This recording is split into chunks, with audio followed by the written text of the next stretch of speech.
ত্রিপুরায় পিকআপ ভ্যানে ধাক্কা প্যাসেঞ্জার ট্রেনের ৩ জনের মৃত্যু হয়েছে বলে জানা যাচ্ছে। ধলাই জেলায় এসকে পাড়া স্টেশনে ঘটনাটি ঘটেছে। রেলের সিগন্যাল অমান্য করে লাইন পারাপারের সময় আটকে যায় পিকআপ ভ্যান। ঠিক সেই সময় আগরতলা শিলচর প্যাসেঞ্জার আসে এবং ট্রেনের ধাক্কায় পিকআপ ভ্যানে থাকা ৩ জন শ্রমিকের মৃত্যু হয়।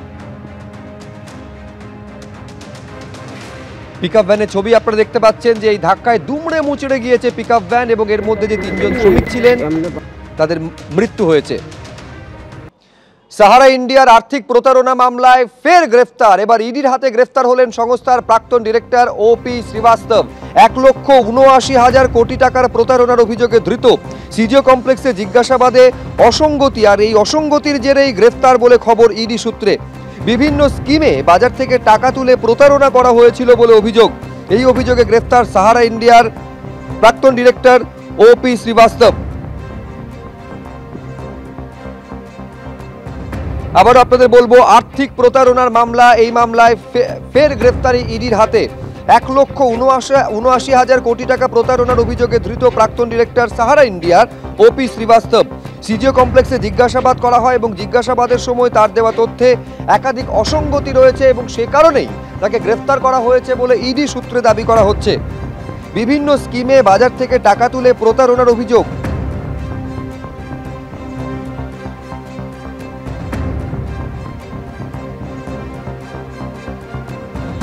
আমি আরো বিস্তারিত এই নিয়ে জানবো, সরাসরি কথা বলবো। আবির দত্ত আমাদের প্রতিনিধি রয়েছেন, কি খবর রয়েছে আবির?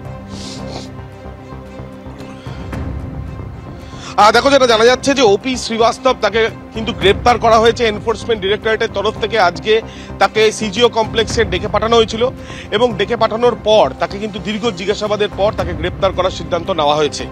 এই যে মামলা, সেই মামলার তদন্ত করছে ইডি এবং এই তদন্ত করতে গিয়ে তারা যেটা জানতে পারছেন যে ১,৭৯,০০০ কোটি টাকা কিন্তু এই টাকার কিন্তু প্রতারণা করা হয়েছে।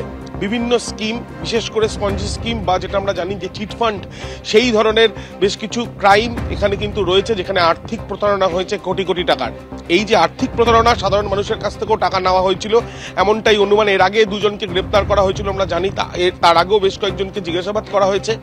এবং এই পরিপ্রেক্ষিতে এই যে ওপি শ্রীবাস্তব, যাকে আজকে গ্রেপ্তার করে কিছুক্ষণ আগেই ব্যাংশাল আদালতে নিয়ে আসা হয়েছে এনফোর্সমেন্ট ডিরেক্টরেটের তরফ থেকে, তার পেছনে কারণ হচ্ছে যে তিনি এই সংস্থার একাধিক বিভিন্ন উইংয়ে তিনি ডিরেক্টর ছিলেন এবং তার সাথে সাথে 2023-এর পর থেকে সম্পূর্ণভাবে বলা যায় যে তিনি কিন্তু সিদ্ধান্ত নিতেন এবং তার আগেও তিনি বেশ কিছু সিদ্ধান্ত নিতেন।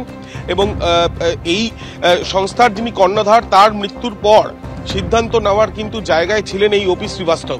যে ওপি শ্রীবাস্তবকে গ্রেপ্তার করা হয়েছে, তাকে হেফাজতে চেয়ে আবেদন জানাবে এনফোর্সমেন্ট ডিরেক্টরেট। তাকে হেফাজতে পাওয়া গেলে সেই ক্ষেত্রেই যে এত কোটি কোটি টাকা, সেটা কোথায় রয়েছে বা সেই টাকার বিষয় নিয়েও তারা জানার চেষ্টা চালাবেন। প্রসঙ্গত তোমায় জানিয়ে রাখি যে কিছুদিন আগেই ৭০৭ একর জমি বাজেয়াপ্ত করা হয়েছে এবং এই যে জমি বাজেয়াপ্ত করা হয়েছে, এই তদন্তে নেবেই পুলিশ, এনফোর্সমেন্ট ডিরেক্টরেটের আধিকারিকেরা তারা বিভিন্ন জায়গায় তল্লাশি অভিযান চালান। সেখান থেকে পাওয়ার নথি খতিয়ে দেখে, পারিপার্শ্বিক তথ্য প্রমাণ খতিয়ে দেখে তারা এই বাজেয়াপ্ত সিদ্ধান্ত নিয়েছেন। আজকে সকালবেলা ১১টা নাগাদ আসতে বলা হয়েছিল ওপি শ্রীবাস্তবকে সিজিও কমপ্লেক্সে। তিনি আসার পর দীর্ঘ জিজ্ঞাসাবাদের পর গ্রেপ্তার করা হলো সাহারা ইন্ডিয়ার এই অন্যতম একজন আধিকারিককে। ধন্যবাদ আবির। পরের খবরে আসবো, পুর নিয়োগ দুর্নীতি মামলায় এবার হাজিরা এড়ালেন সুজিত বসুর ছেলে সমুদ্র বসু। পরপর ৪ দিন সুজিত বসুর আত্মীয়দের জিজ্ঞাসাবাদ করার জন্য তলব করা হয়েছিল। প্রথমে সুজিত বসুর জামাই, তারপর মেয়েকে হাজিরা হয় এবং তাদের জিজ্ঞাসাবাদ করা হয় এবং আজকে সমুদ্র বসু, সুজিত বসুর ছেলে, তিনি হাজিরা এড়িয়েছেন। এদের বিরাট অনেক কাজ, তো এত টাকা, নামই তো সমুদ্রের মতো টাকা, সেই টাকা গুনতে তো সময় লাগে, কাজ সময় কোথায় পাবে এরা?